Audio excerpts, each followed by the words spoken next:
ओम शांति। आज 6 जून 2023 की मुरली है।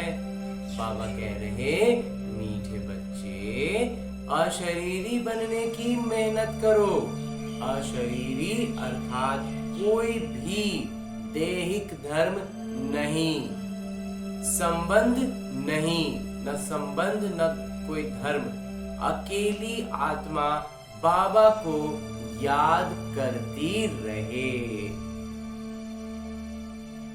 आगे प्रश्न है कि तुम बच्चों में 100% बल कब आएगा और उसके लिए पुरुषार्थ क्या है?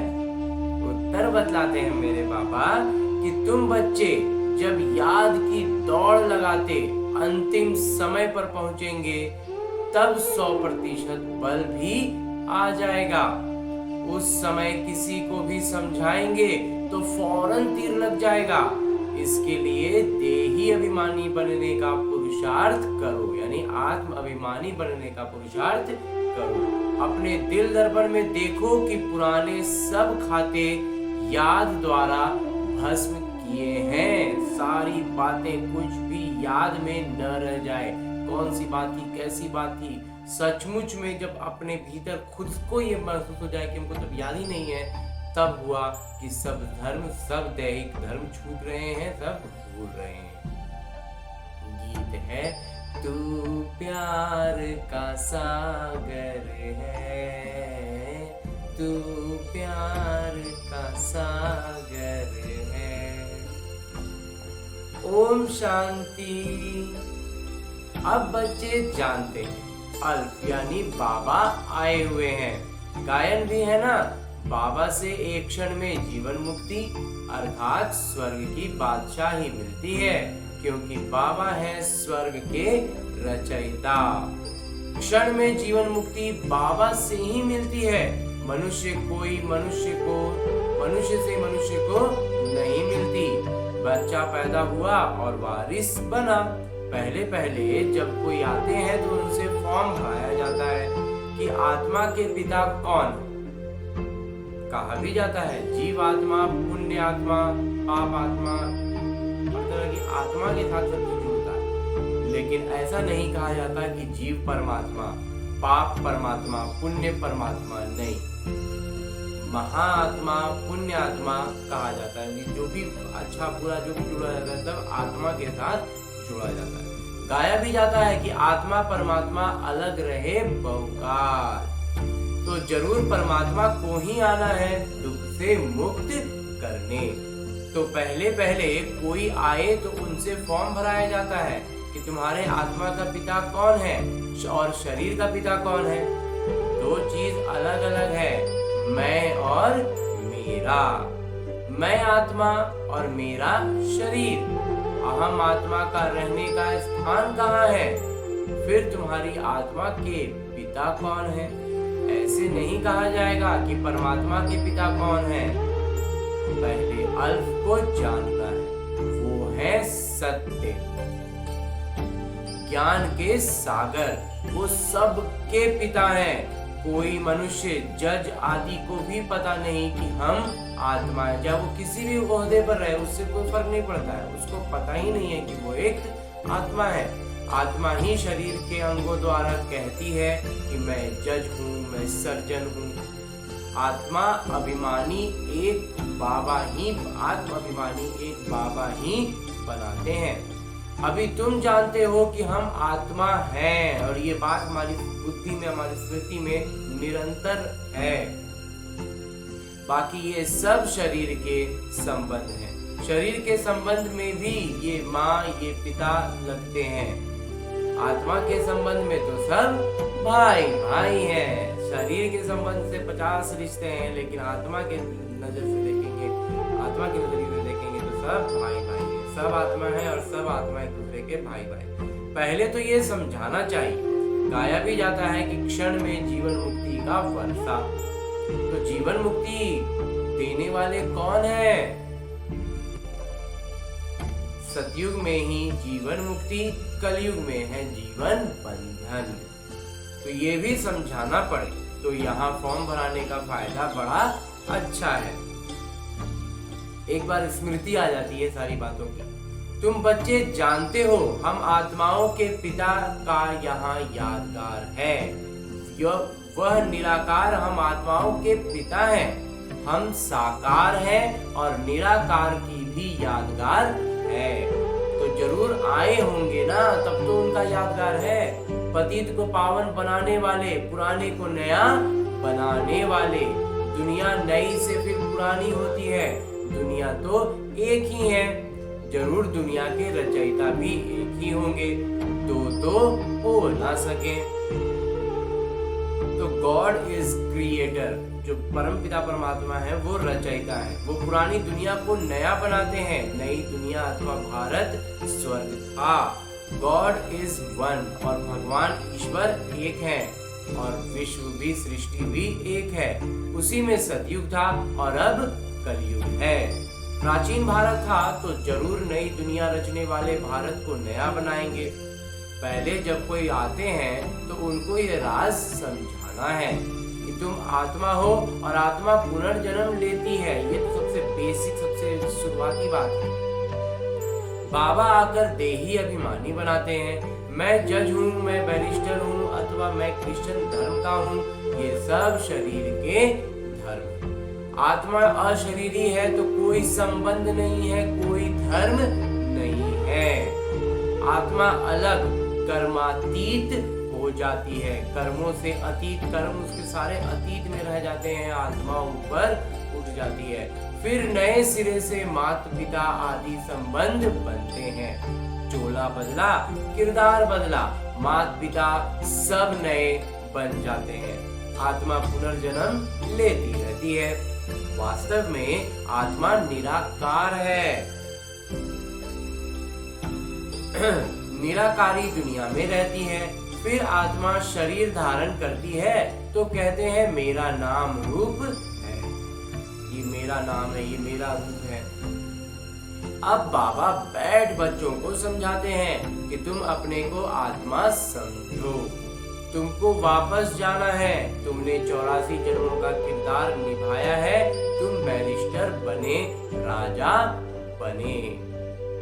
अब तुम विश्व के मालिक बनते हो। अभी इस जन्म में जो भी पद मिला वो सब बहुत छोटा रह जाएगा जब हमें आध्यात्मिक ज्ञान समझ में आ जाता है।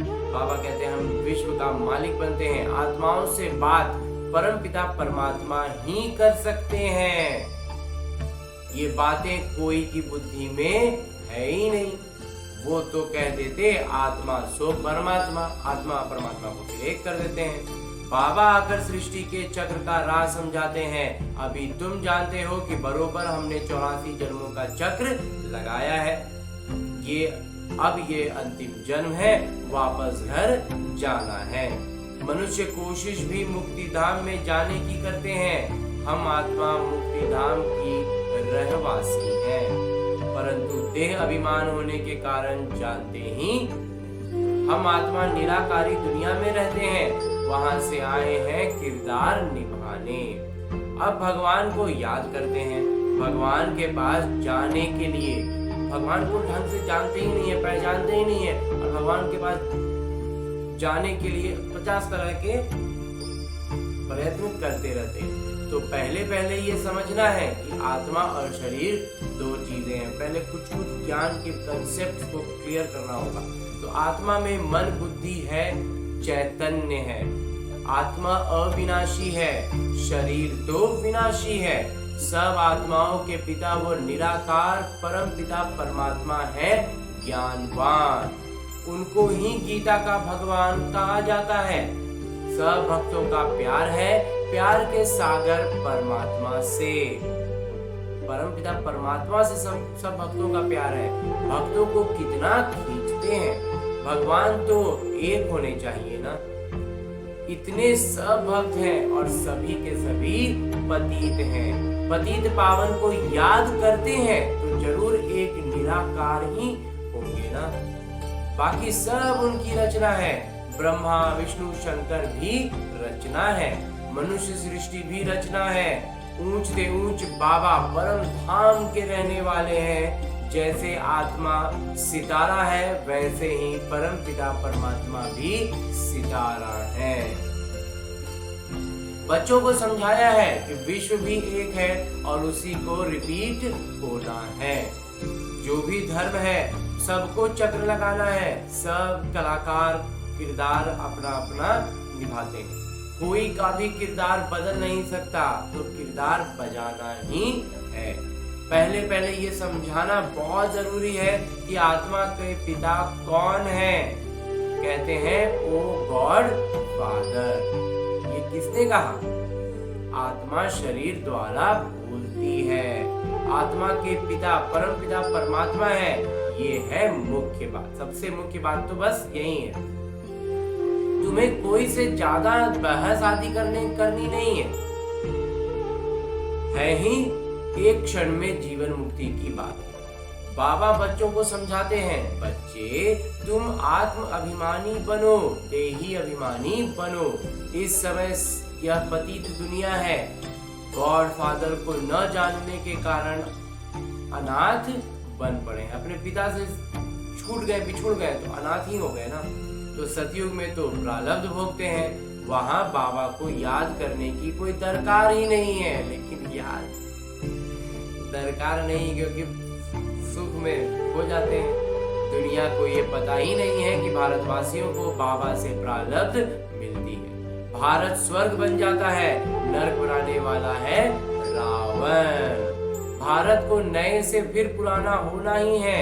समझो मकान की आयु 100 वर्ष की होगी तो 50 वर्ष के बाद पुराना कहेंगे ना। वैसे दुनिया नए से पुरानी बनती है, वैसे ही दुनिया भी नए से पुराना बनती है। फिर नया कौन बनाएंगे? रिपीट कैसे होता है? और दुनिया पावन थी, किसी ने तो इसको बनाया होगा ना। इन सब प्रश्नों को धीरे धीरे बैठ हमें अपने मंथन से, बाबा की मुरलियों के ज्ञान से पूरी बातें स्पष्ट समझ में आई। पतित पावन एक ही बाबा है, वही पावन बनाएंगे। और पतित कौन बनाता है और पावन कौन बनाते हैं, ये भी कोई समझ नहीं सकते। ये समझने में भी बहुत बुद्धि में सटीकता चाहिए। अभी तुम बाबा के बने हो। बाबा मतलब पिता। बाबा को आधा पौना थोड़ा ही माना जाता है। पिता मतलब पिता होता है, फिर आधा पिता पौना पिता थोड़ी होगा। बाबा को आधा पौना थोड़े ही माना जाता है, परंतु माया देह अभिमान में ले आती है।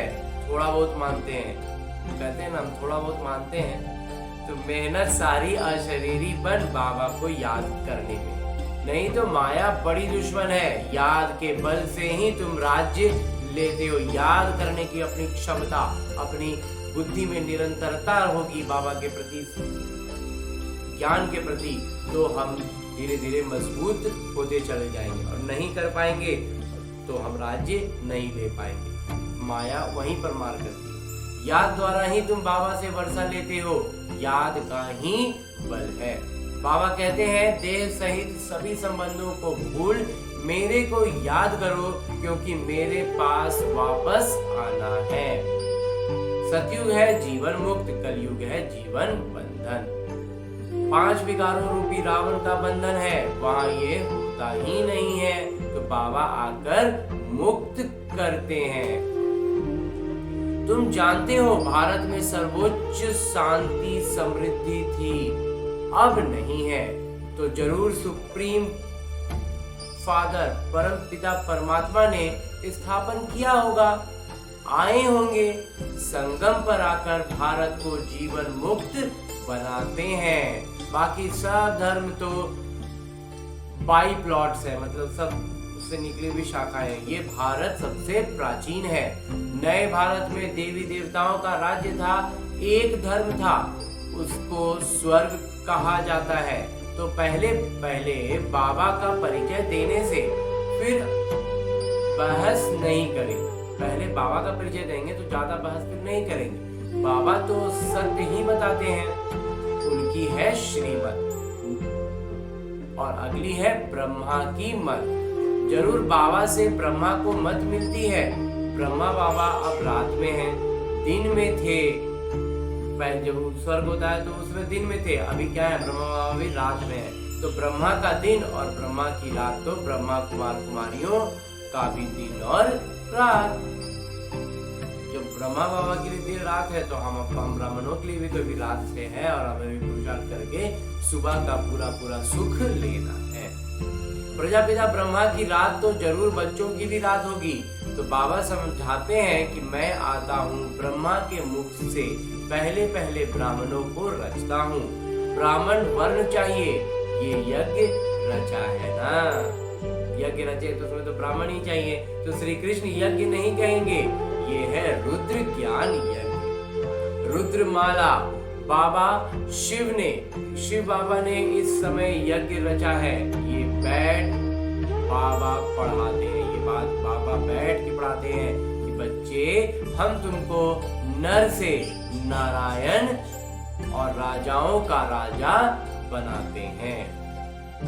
और इसकी प्रक्रिया क्या है, ये है राजयोग। श्री कृष्ण को परमात्मा नहीं कहेंगे, परमात्मा राजयोग सिखलाते हैं जिससे तुम श्री कृष्ण के समान बनते हो। मुख्य बात है पहले पहले बच्चों को देही अभिमानी बनाना, यानी आत्म अभिमानी बनाना, आत्म स्मृति निरंतर रहे, नहीं तो किसी को तीर लगा नहीं सकेंगे। देही अभिमानी ही बाबा को याद करने से ही बल मिलेगा। देही अभिमानी रहेंगे, बाबा की याद में रहेंगे, तभी बल लगेगा, तब बल मिलेगा, और तब हम किसी को बोलेंगे, किसी को बताएंगे। और कुछ नहीं तो सिर्फ हमारी उपस्थिति से ही, हमारी बाबा कहते हैं चलन से ही सेवा होगी। जब तुम अच्छी रीति पहलवान हो जाएंगे तो भीष्म पितामह आदि को बाण लगेंगे।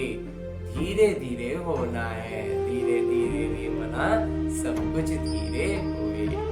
अभी तुम्हारे में बल आता जाता है, अंत तक 100% बनना है, दौड़ लगानी है। अभी तुम पढ़ रहे हो, बहुत पहलवान हो जाएंगे। जब पढ़ाई में पूरे निपुण होंगे तो पहलवान हो जाएंगे।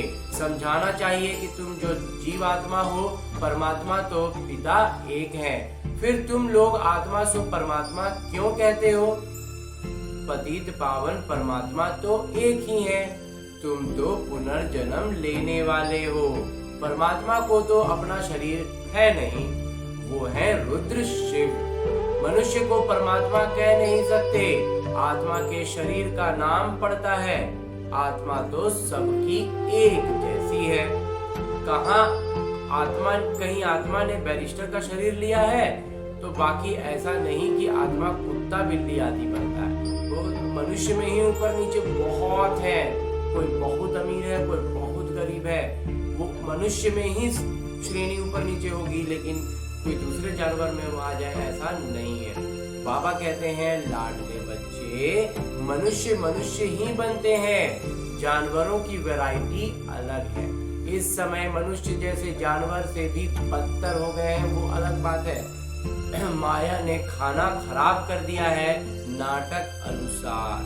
अब बाबा आकर खाना भी आबाद करते हैं। हमारा जो स्थान है ना, खाना का मतलब यहाँ पर भोजन वाला खाना नहीं है, हमारा स्थान जो है, मनुष्य का जो पद है, ओहदा है, मनुष्य की जो प्रकृति में जगह बनाई गई है वो पूरा बर्बाद करके रख दिया है मनुष्य ने। लेकिन अब उस स्थान को, उस ओहदे को बाबा फिर से अच्छा बना दिया। परमात्मा को माता पिता भी भारतवासी कहते हैं, बाहर वाले कहते हैं ओ गॉड फादर। अच्छा, फादर है तो साथ में मदर भी होनी चाहिए। ईव कहते हैं, परंतु वो कौन है?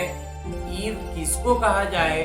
मम्मा को ईव नहीं कहेंगे, मम्मा तो जगदम्बा है।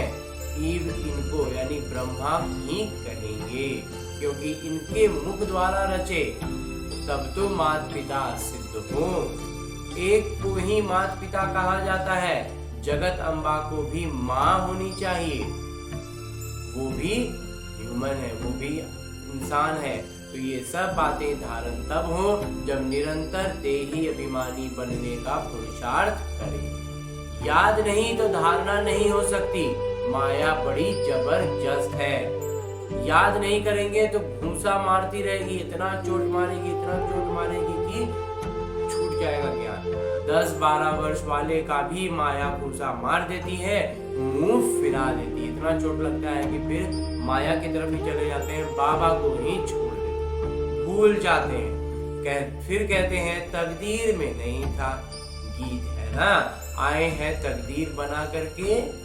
कौन सी तकदीर बनाकर आए हो? लक्ष्मी को वरने की तकदीर। तो बाबा कहते हैं दिल दर्पण में देखो तुम लायक हो। बाबा मिसल मीठे बने हो। बन रहे हैं बाबा, पूरा कोशिश कर रहे हैं। बाबा कहते हैं देही अभिमानी बनो। जितना मुझ पिता को याद करेंगे उतना जमा होगा, याद नहीं करेंगे तो जमा नहीं होगा। याद से ही पुराना खाता भस्म होता जाएगा। योग अग्नि मतलब याद। अहम आत्मा परमात्मा को याद करती है। बाबा भी कहते हैं अपने को आत्मा निश्चय कर मुझे याद कर। आत्मा सो परमात्मा कहना भूल है। आत्मा ही परमात्मा है ये नहीं कहना, ये सबसे बड़ी भूल है। परमात्मा कभी पुनर्जन्म नहीं लेते, तुम तो सदा पुनर्जन्म लेते हो। मेरा जन्म दिव्य और अलौकिक है। मैं साधारण तन में प्रवेश करता हूँ, नहीं तो ब्राह्मण कहाँ से आए? प्रजापिता ब्रह्मा भी बुजुर्ग चाहिए, छोटा बच्चा तो नहीं चाहिए। तो राधे कृष्ण को छोटा ही दिखाते हैं, छोटे बच्चे को इतना सब प्रजापिता कैसे कह सकते हैं? तुम माता पिता श्री कृष्ण को कैसे कहेंगे? अभी परम पिता परमात्मा गाइड बनकर आए हैं, सब आत्माओं को ले जाएंगे। बाबा तो अच्छी रीति समझाते हैं, पहले फॉर्म भराओ। मूल बात है गीता के भगवान कौन? ये सब प्रश्न पूछने से हमारी आत्मस्मृति थोड़ी जागृत होती है। ये यज्ञ किसने रचा? और रुद्र ज्ञान यज्ञ कहेंगे। ये जो रुद्र यज्ञ है वह ज्ञान यज्ञ कहेंगे। परमात्मा तो है ज्ञान सागर, सबके पिता। अच्छा, मीठे सिकिलदे बच्चों प्रति माता पिता बाबा का याद प्यार और आशीर्वाद। रूहानी बाबा के रूहानी बच्चों को नमस्ते। हम रूहानी बच्चों की ओर से रूहानी बाबा को याद प्यार और प्रणाम। धन्यवाद बाबा, धन्यवाद। मुरली के लिए भी धन्यवाद और इस अनूठे अलौकिक ब्राह्मण जीवन के लिए भी बहुत धन्यवाद बाबा, बहुत धन्यवाद। धारणा है कि देही अभिमानी बन देह के सब संबंध धर्म भूल, आत्मा भाई है, ये पक्का करना है। बाबा मिसल मीठा बनना है। जैसे मेरे बाबा मीठे वैसे हमें भी मीठा बनना है। देही अभिमानी बन यानी आत्माभिमानी बन बाबा का परिचय देना है। इतना आत्माभिमान में रहना है कि बाबा का झलक का अनुभव लोग कर सकें, तब हम उनका परिचय दे पाएंगे, उनका प्रतिनिधित्व कर पाएंगे। क्षण में जीवन मुक्ति का वर्षा बाबा से मिलता है। बहस किसी से भी नहीं करनी है, किसी से भी बहस नहीं करनी है। ज्ञान देना अगर उनको समझ में आ रहा तो ठीक है, बहस हो रही है तो बात को विराम दे देना है। और आगे बाबा वरदान दे रहे हैं। वरदान देते हुए मेरे बाबा कहते हैं कि हिम्मत और उत्साह द्वारा हर कार्य में सफलता प्राप्त करने वाले महान शक्तिशाली आत्मा भव। हिम्मत और उत्साह रहेगा तो उमंग उत्साह में खुशी का पारा चढ़ा रहेगा, और फिर उसके आधार में हिम्मत होनी चाहिए। हिम्मत है, उमंग उत्साह है तो हर कार्य में सफलता भी प्राप्त करेंगे और हमें बाबा महान शक्तिशाली आत्मा होने का वरदान देते हैं। भक्ति में कहते हैं कि हिम्मत और उत्साह धूल को भी धन बना देता है। आप में यदि हिम्मत और उत्साह है तो दूसरे भी आपके सहयोगी बन जाएंगे। धन की कमी होगी तो उत्साह कहीं न कहीं से धन को भी खींच कर लाएगा, सफलता को भी खींच कर लाएगा। तो जो निमित्त महान आत्माएं हैं उनका काम है स्वयं उत्साह में रहना और दूसरों को भी उत्साह दिलाना।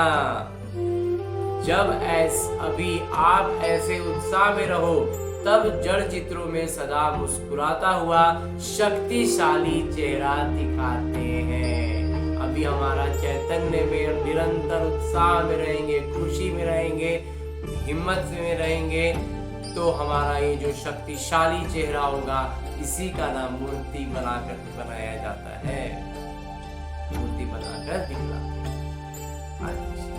अंत में स्लोगन है, मुरली का उपदेश है कि भाग्यवान आत्मा वो है जिस पर बाबा की स्नेह की छत्र छाया है, वो एकदम भाग्यवान है। अच्छा, ओम शांति बाबा। ओम